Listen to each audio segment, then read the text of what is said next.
What's up, guys? It's a balmy 25 degrees, and in fact, it's actually snowing outside, and we're in the middle of a very harsh winter here in New York. This series, hopefully over 1, 2, maybe even 3 episodes, we're going to talk about the rebuild of my 1991 Porsche 964 C4, and it's got 120,000 miles. Now, I know most of the Porsche files out there will know, and they'll think, hey, Porsche 964, does it leak, or how much does it leak? And that's sort of the running joke. And of course it does leak, and you can see down here it's dripping a little bit of oil. Now I put 2050 in there to try to slow it down as much as humanly possible, but there's only so much you can do. Now for me, I think it's leaking on either cylinder 1 or 6, and there's a variation, a ton of things that could be going wrong, and I can only see what I can see. And if you remember from the Drive Clean episode, the PPI, the leak down test or the cylinder compression test showed that they were very, very strong, and this motor runs great. The car is fantastic. I love it to death. The little caveat here is that it is slightly dripping, and what happens is it hits the heat exchanger, and sometimes it actually blows through the vents, the smoke that would occur afterwards. Otherwise, there's smoke back here, and the moral of the story is there's smoke inside the cabin when I'm driving. I have my wife and my family members. That's not fun. Another little interesting thing is we're moving this building it from a 3.6, which it currently is an M64 3.6 liter, up to a 3.8, and sort of mimicking the RS motor. My goal for me personally was to have this bulletproof because, one, I want to take it to track days and have a good time and be able to drive it home, drive it with my wife on Sundays, perfectly comfortable, drive it across country in theory if I wanted to, and more importantly, I want to be able to give this car to my kids. So it's sort of an investment for me.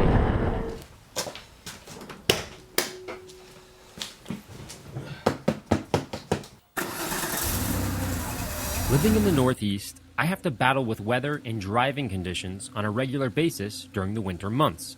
However, with a 964 C4 and a good set of winter tires, I don't have to feel like I'm trapped in an SUV or a pickup for 3 months out of the year. So, even in winter, my ride up through Danbury, Connecticut to Speed Sport Tuning can be exciting despite, or even because of, the snow-covered roads. When you arrive at Speed Sport Tuning, you know you're in car guy heaven just based on the cars in the parking lot alone. But when you go inside, that's when I start getting excited. First of all, as most of you know, I'm slightly OCD about cleaning and cleanliness. But these guys are off the charts when it comes to a spotless work environment, which means a lot to me, especially when you're rebuilding my motor. Secondly, they build and maintain some hardcore street and race cars that make their garage look like a museum. F40s, Abarth race cars, Cayman race cars, 997 Cup cars, and the list goes on and on. After every race, Brian and Joe diagnose their team's cars and prepare them for the next event. And on the other side of the shop, the engine department. Jeff and Matt are responsible for priceless pieces of automotive history, designing, building, and fabricating parts if they no longer exist.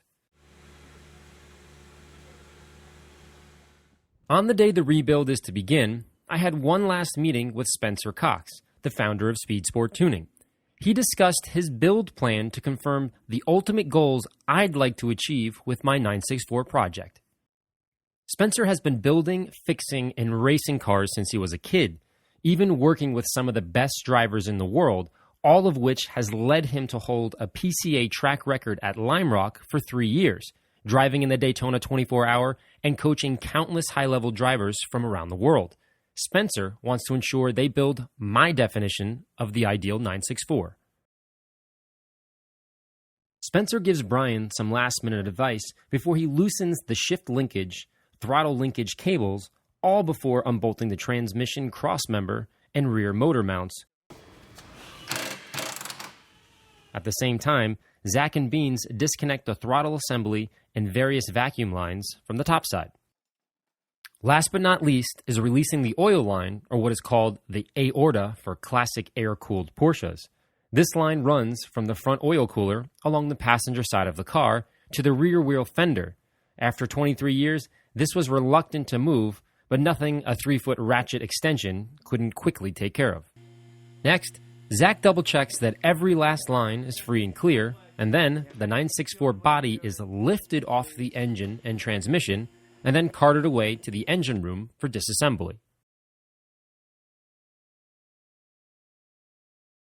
All right, guys, so day one is over, and as you can see, the motor's out, the tranny's out.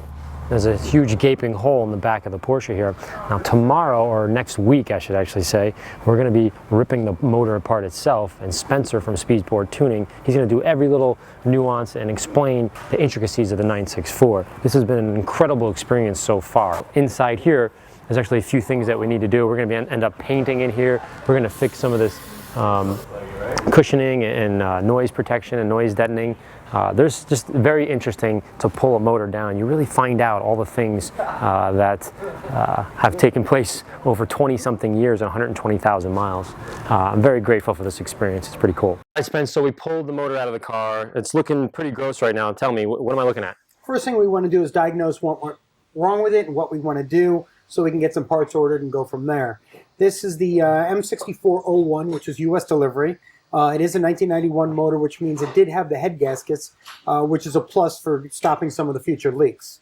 We look at the back of the engine, which you can't see when they're in the car, and I noticed there was a intake boot here that was peeled over at some point in its life and obviously caused a vacuum leak that went undiagnosed for quite an amount of time. The oil pressure valve is leaking on the side of the motor. The oil pressure switch is leaking on top of the motor, as well as the thermostat O-ring. So I think that was the bulk of our leaks, as well as cylinder number 1, the head base gasket was leaking, as well as bank 2, 4 through 6, was leaking at all of the actual cylinder base gaskets. So not good.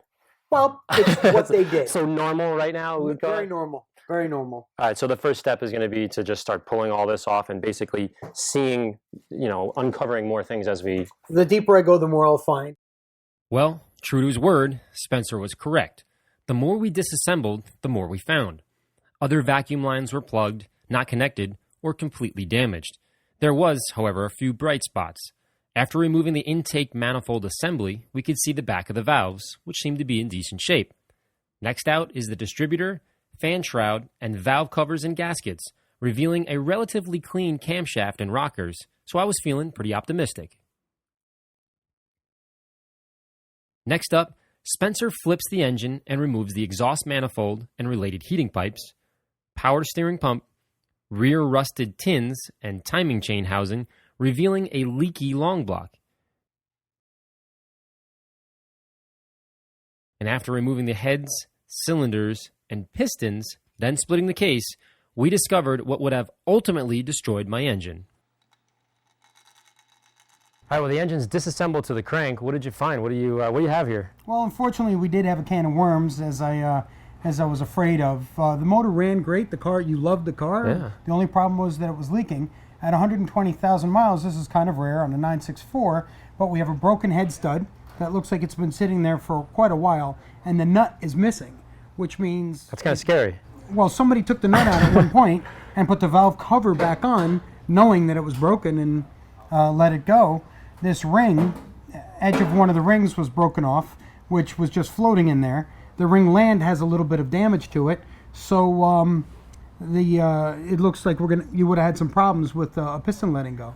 What worries me more is when we look at the bearing surface of the crank itself. It's got some pretty good scores on the main bearing side. Rod bearings seem clean, but the main bearing has some good scores that I can definitely get my fingernail into, which is a sign that it needs to be sent out, checked, polished, and possibly replaced. And what's this? That's the bearing itself, and the bearing surface is completely worn away and scored.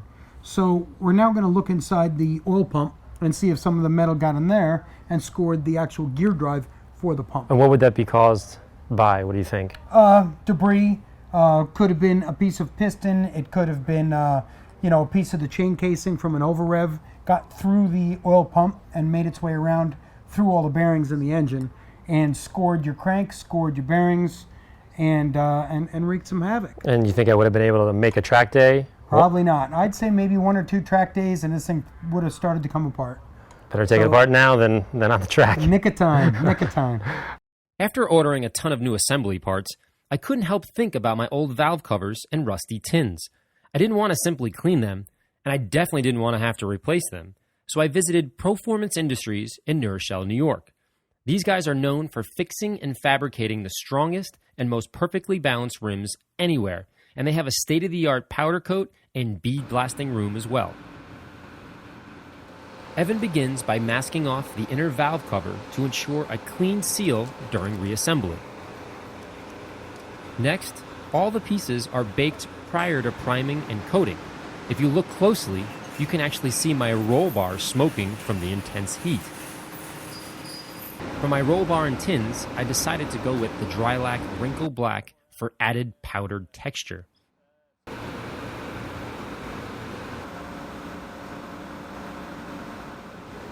And a light green for the cooling fan and valve covers to add a bit of contrast. Then, it's back into the oven at a toasty 396 degrees to harden. All right, so we're back at Speed Sport Tuning, and as you can see, the short block has been built by Spencer, but he's not here. He's out racing. So I have my buddy Mike from Speed Sport. He's building the long block, that's correct? Yes, majority of the long block. Spencer's got us to a good point with what he did. It's usually a good stopping point when you reach it to go ahead and assemble the heads and to assemble the pistons and cylinders. Yeah, we have them over here. Yep. And then from here out is where I'm going to install them, install the heads. We'll set can timing and go through some of the nuances of the head and go from there. All right, guys, check this out. These are the new pistons and cylinders going in the 964. And as you know, the 964 originally is a 3.6 liter. This is a 3.8 liter setup. Kind of cool. Now, these are all from LN Engineering, top-notch guys. Also very cool is they're hand stamped, each one individually during the process. Very cool. These things are so beautiful that I think I just want to keep one on my desk. I think we should put it in the motor. Prior to assembling the long block, Matt measures and weighs each LN piston, cylinder, rod, and wrist pin, matching them according to their similar characteristics in order to balance or harmonize the engine and minimize any unnecessary vibration. Once the pistons and cylinders are paired up, it's time to squeeze the rings and marry them to their cylinders.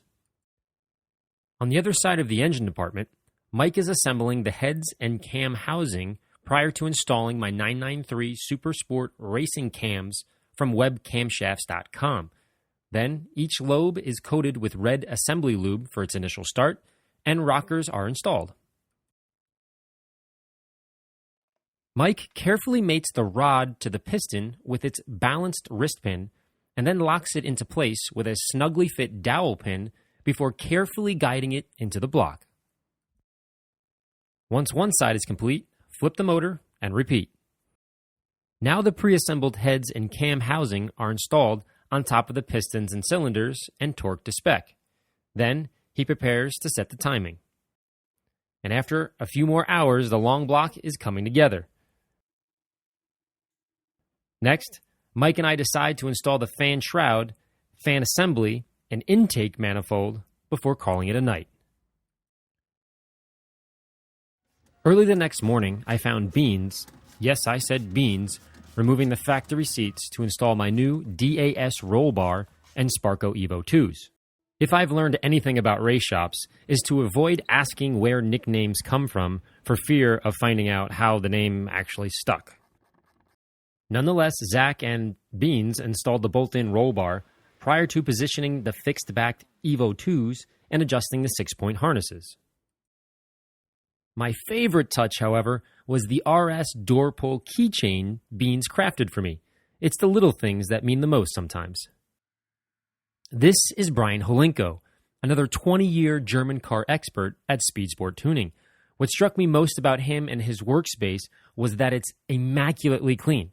Cleaner and more organized than any mechanic I've ever seen, bordering on obsessive, and I freaking love it.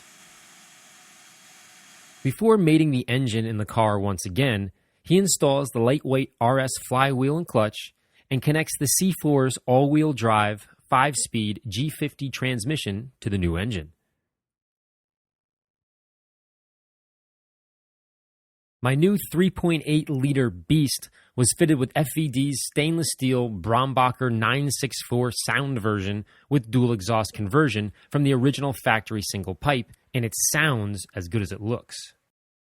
Once the engine and tranny are in position, Brian and Jeff hook up the vacuum lines, fuel lines, throttle cables, and about 50 other wires and plugs before bolting down the transmission and lowering the frame onto the engine.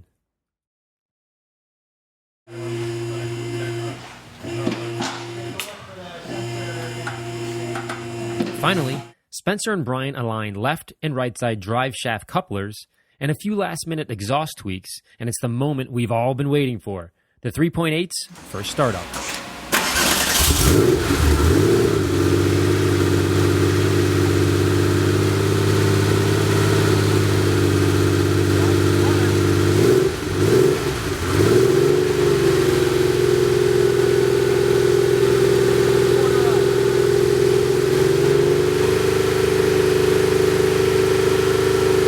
Now knowing the initial startup was successful, Spencer changes the old 3.6-liter Wang chip to a new 3.8-liter Wang chip that will help with the typical stalling issues that might occur from a lightweight RS flywheel before starting it up again and seating the cams.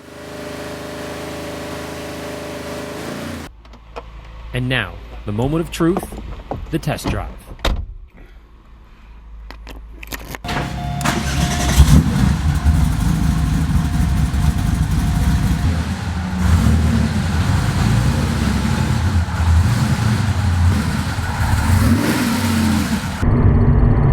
How does it sound when drove by?